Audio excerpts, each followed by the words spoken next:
감사합니다. 수고하셨습니다. 일부 예배 잘 나오셨습니다. 이 세상에서 가장 용기 있는 사람이 누굴까? 용기 있는 사람은 고통과 대면하는 사람을 가장 용기 있는 사람이라고 말합니다. 고통을 어루만지면서 치료해 주는 사람입니다. 고통에 대해서 노래하는 사람입니다. 고통을 직시하도록 도전하는 사람이 가장 용기 있는 사람이에요. 고통에 대한 감정을 솔직하게 기록하는 사람입니다. 여러분, 싸움할 때 가장 무서운 사람이 누구냐면 죽기를 각오하고 달려드는 사람은 누구도 못 이깁니다. 어린아이들이 싸울 때 한 대 맞고 울면 그건 지는 거예요. 그런데 끝까지 달라붙는 한테는 도망가는 법. 우리 모두는 실상 고통을 싫어합니다. 고통에 대해서 말하는 것조차 싫어합니다. 우리는 고통을 피할 수만 있다면 무엇이든지 시도하려고 하는 사람들이 올시다. 그래서 생긴 것 중에 하나가 고통을 피하려고 신경안정제가 생기고 수면제가 생기고 마약이 생기고 술, 도박, 음란 영상물 이런 것들로 고통을 피하려고 합니다. 고통스러운 현실로부터 도피할 수만 있다면 어떤 것이라도 사용해 보려고 하는 것이 인간이 옳시다. 그러면 인간은 왜 고통을 직면하는 것을 두려워할까요? 그것은 진실과 대면하는 것이 두렵기 때문입니다.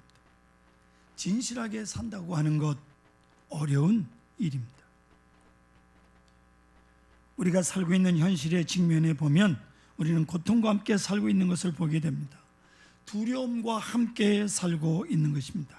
다만 그것을 생각하고 싶지 않은 것입니다. 진실을 왜곡시켜서 아무 문제가 없는 것처럼 덮어두고 살고 싶은 겁니다. 그런데 여러분, 그걸 덮어놓는다고 해서 그 문제가 해결되는 것은 아닙니다. 오히려 날이 갈수록 그 고통이 심화될 수 있습니다. 우리의 고통스러운 현실을 해결하는 길은 고통 밖으로 도망가는 것이 아니라 고통을 직시하는 거예요. 고통과 맞서는 겁니다. 두려움과 맞서는 겁니다. 구약 성경에 자주 등장하는 블레셋 족속, 블레셋 민족은 지중해 해변의 비옥한 땅에 살고 있던 아주 호전성이 강한 그러한 사람들이었습니다.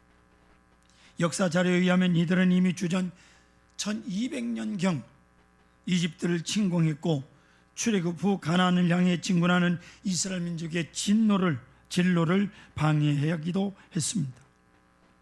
블레셋 민족과 이스라엘 민족의 관계는 우호적인 때보다 전투적이고 긴장된 관계가 더 많았습니다.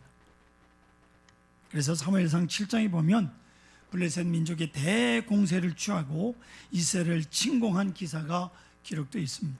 사무엘상 7장 7절에 이렇게 말씀하고 있습니다. 이스라엘 자손이 미스바에 모였다 함을 블레셋 사람들이 듣고 그들의 방백들이 이스라엘을 치러 올라온지라 이스라엘 자손들이 듣고 블레셋 사람들을 두려워하여 라고 말씀하고 있습니다. 이 7장에서부터 오늘 우리가 말씀을 읽은 12장까지 이어지는 사건과 내용을 관찰하면서 내린 결론은 간단합니다. 총체적 위기라고 하는 것입니다. 오늘 우리나라의 위기가 바로 총체적 위기죠. 여러분, 어느 나라의 역사를 보더라도 위기는 항상 있었습니다. 그러나 중요한 것은 그 위기를 어떻게 극복하고 해결해 나가느냐에 있습니다. 그 위기를 극복하지 못한 나라도 있고 그 위기를 슬기롭게 극복해 더 잘 사는 나라도 있습니다. 1998년 IMF 위기를 맞은 대한민국, 온 국민들이 갖고 있던 애기 돌반지까지 금모기에 동참을 하면서 영원히 무너질 뻔했던 나라를 국민들이 되살려낸 의지의 대한민국이요, 세계 여러 나라의 모범이 되었습니다.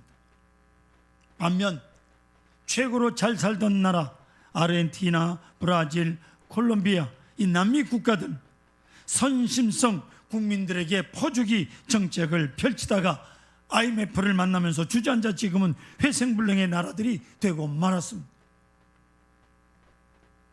나라가 선심성으로 퍼주는 거 넓적넓적 받아들이는 민족은 망하는 거예요. 그러나 비단 국가와 민족만의 경우는 아니올시다. 개인적으로도 위기가 있을 수 있고 가정적으로도 위기가 닥칠 수도 있습니다. 그러나 그것을 어떻게 대처하고 극복하느냐에 따라서 위기에 함몰될 수도 있고 위기를 극복함으로 전화위복이 될 수도 있는 겁니다. 자, 그렇다면 오늘 이스라엘 백성들이 그들이 겪고 있던 총체적 위기란 어떤 것이 있으며 그 원인이 어디 있는가를 살펴볼 필요가 있습니다. 위기의 원인이 무엇이었을까요? 첫째로 위기는 블레셋의 침공 때문이었습니다. 이 블레셋 족속은 사무엘 선지자 시대부터 사울 왕 시대, 그리고 다윗 왕 시대, 그리고 솔로몬 왕 시대로 이어지면서 이스라엘 민족의 숙적으로 존재해 왔습니다. 블레셋 전쟁 때로는 이길 때도 있지만 패하고 수모를 겪을 때도 있었습니다. 1990년대 일본에서 일본 젊은이들을 대상으로 실시한 일련의 조사에서 만일 전쟁이 일어났을 경우 싸워야 될 상대국이 어느 나라라고 생각하느냐라고 하는 질문에 응답자 30%가 미국이라고 대답을 했다고 합니다. 미국의 2차 대전 때 패망을 하지 않았습니까? 반면 미국의 젊은이들 역시 일본이라고 대답했다는 거예요. 전쟁을 하면 미국 사람은 일본하고 일본 사람은 미국하고. 그런데 이때 당시 2000년대를 예견했던 미래학자들이 앞으로 전쟁은 어떤 전쟁이냐? 이념이나 사상 때문에 일어나는 것이 아니라 시장 확보와 무역 패권 다툼 때문에 일어나게 될 것이라고 주장을 했습니다. 근데 그게 지금 현실로 나타나고 있지 않습니까? 자꾸만 미국의 관세 폭탄으로 인해서 미국과 중국의 보복 조치로 인한 세계 경제가 어려움을 겪고 있는 청성 없는 전쟁은 이미 시작됐습니다. 영토 분쟁이 아니라 시장 확보 전쟁으로 스타워즈가 아니라 무역 전쟁이라는 말이 옳시다. 일본은 이미 미국에다가 백기를 들고 말았어요. 일찌감치 백기를 들었어요. 하지만 중국은 만만치 않게 미국과 무역 전쟁을 벌이고 있지 않습니까? 두 번째로 정치 구조 개편을 둘러싼 갈등 때문에 이스라엘 민족이 위기를 맞고 있습니다. 이스라엘 민족은요, 애굽에서 출애굽해가지고 사사 시대에서 사무엘 선지자 시대까지 하나님이 세우신 지도자 중심으로 한 신정 정치 체계를 유지하고 있었습니다. 그런데 이스라엘 백성들이 신정 정치 체제에 불만을 품고 이웃 나라들처럼 왕을 세우고 장관을 임명하는 왕정 체제로 전환할 것을 요구하기 시작합니다. 이른바 정치 구조를 개편하자는 거예요. 이 문제 때문에 당시 지도자였던 사무엘과 이스라엘 백성들 사이가 아주 불편하게 됩니다. 사무엘 선지자 입장에서 보면 아직 시기상조라는 것이고 백성들은 아니다, 당장 왕을 세워달라 아우성을 치는 거예요. 예나 지금이나 제 개인에게는 변함없는 소신이 하나 있습니다. 그것은 제도나 구조가 문제가 아니라 사람이 문제라고 하는 것입니다. 이것은 제 신앙과 경험에서 얻어낸 결론이기도 합니다. 우리나라 경우를 놓고 보십시다.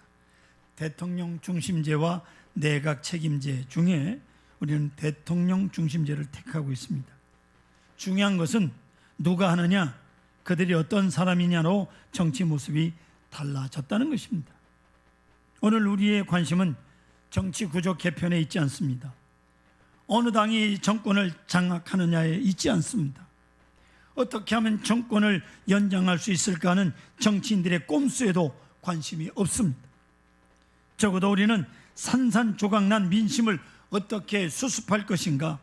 뿌리 깊은 지방색을 어떻게 없앨 것인가? 기우뚱거리는 안이 작금에 주저앉아버린 경제를 어떻게 회복시킬 것인가?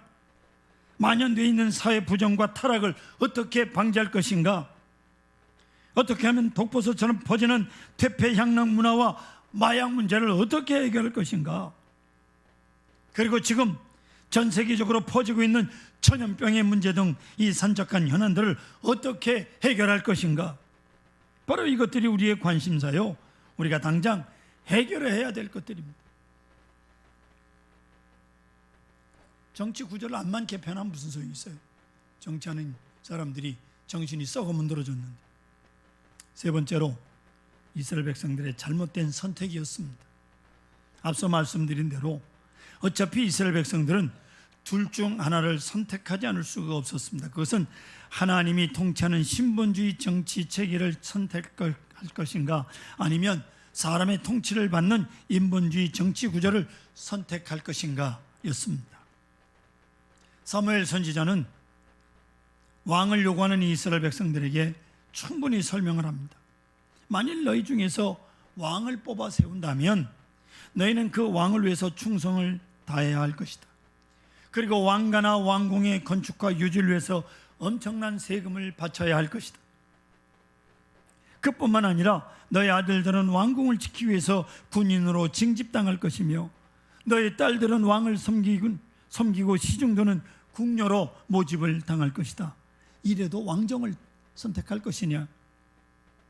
이때 백성들의 대답은 그래도 좋다였습니다. 그렇게 하겠다는 거예요. 지금은 군인이 없습니다. 편안하게 자기 생업을 하다가 문제가 생기고 누가 쳐들어오면 사사 하나님이 세우셔서 그 사사를 중심으로 청년들을 모으고 훈련해서 전쟁에 나가고 그랬거든요. 근데 왕이 세워지면 군대가 있어야 되기 때문에 징집이 돼서 일할 수가 없어요. 이스라엘 백성들은 하루빨리 하나님의 간섭과 잔소리로부터 해방되고 싶었습니다. 그리고 사람들끼리 자유로운 국가와 정치 체계를 만들어서 자유인이 되고 싶었던 겁니다.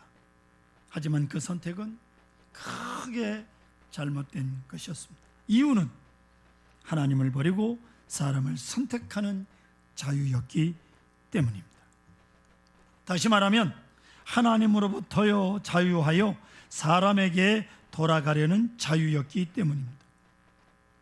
민주주의, 자유, 해방, 선택, 우리 인간들이 누려야 될 기본적인 삶의 조건이요, 다 옳습니다. 그러나 그것들 때문에 하나님을 버리면 안 되는 겁니다. 신본주의는 영원 불변입니다마는 인본주의는 조변석계요. 인본주의는요, 아침마다 변하는 거예요. 사랑하는 성도 여러분, 우리는 지금까지 보아왔습니다. 정치 이념이나 정치 목적은 세월 따라 변했고, 강산 따라 변했고, 사람 따라 변덕을 부리는 모습을 누누이 보아왔지 않습니까? 어쨌든 드디어 이스라엘 백성들은 하나님이 세운 사람 사무엘 선지자를 버리고 자신들이 손으로 뽑은 사람 사울을 왕으로 삼았습니다. 처음에야 좋았죠. 하지만 결과는 뻔했습니다. 사무엘 선지자가 경고한 그대로였기 때문입니다. 성도 여러분, 지금 우리 민족이 선택할 길은 무엇입니까? 우리는 무엇을 선택해야 되는가? 당장 우리에게 급한 것은 코로나19 확산을 막는 것입니다. 외국에서 들어오는 사람을 14일간 격리해야 됩니다. 우리 자녀들이 새학기를 맞이해서 학교에서 공부해야 되고, 교수나 교사가 강단에서 존경을 받는 것이고, 대학의 도서관이 불이 꺼지지 않는 거예요. 국내 기업들의 도산을 막아야 됩니다. 기업들이 해외 나가지 않고 국내에서 공장을 세워야 돼요. 그래서 공장의 기계 소리가 멈추지 말아야 합니다. 물가가 안정되어야 됩니다. 또한 밤거리를 혼자 걸어도 치안으로 인해 걱정이 없는 나라가 되어야 되지 않겠습니까? 정치하는 사람들의 관심사로 사는 바로 이런 것들인데, 이런 것들은 뒷전이고 어떻게 하면 정권을 연장할 것인가만 혈안이 돼 있어요. 네 번째로 우상 숭배 때문입니다. 특히 이스라엘 백성들이 집단적으로 섬긴 우상은 바알입니다. 바알신은 당시 다신 신앙으로 잡신 신앙에 젖어 있는 이방 민족들의 주된 신이 바알입니다. 바알은 남신과 여신으로 되어 있고요. 이 남녀 신이 인간의 운명과 행복과 불행의 삶을 공동으로 다스린다고 믿었습니다. 심지어는 농산물이 제때 결실하도록 바알신이 비를 내려주시는데 남신과 여신이 성적인 교합을 하는 순간 이 땅에 비가 내린다고 이렇게 믿었습니다. 그러니까 바알 종교는 다실론이고 성에 타락한 종교가 바알 종교입니다. 그런데 문제는 하나님만 참신으로 섬기기로 약속한 이스라엘 백성들이 이 바알과 우상 숭배에 집착하게 되는 거예요. 이것은 그야말로 결정적인 불행의 원인이고 위기를 자초하는 행위인 것입니다. 이유는 그보다 더 큰 죄는 없고 그보다 더 하나님을 화나게 하는 일이 있을 수 없기 때문에 우상 숭배를 하나님이 가장 싫어하는 총체적 위기, 그것은 하나님의 신앙을 버린 신앙의 몰락이 바로 주 원인이옵니다. 자, 그렇다면 이제 해결 방안을 찾아보도록 하겠습니다. 첫째는 성경에 나오는 회개 방안은 회개와 기도의 운동이 해결 방안이 19절 보십시오. 모든 백성이 사무엘에게 이르되 당신의 종들을 위하여 당신의 하나님 여호와께 기도하여 우리가 죽지 않게 하소서. 우리가 우리의 모든 죄의 왕을 구하는 악을 더하였나이다. 당신의 하나님 여호와께 기도하여 우리를 죽지 않게 해달라. 따라하십시다. 우리가 죽지 않게 하소서. 여러분, 이게 아주 중요한 고백이요. 드디어 이스라엘 백성들은 살고 죽게 하는 고난이 바알신에게 있는 것이 아니라 하나님께 있다는 사실을 깨달은 거예요.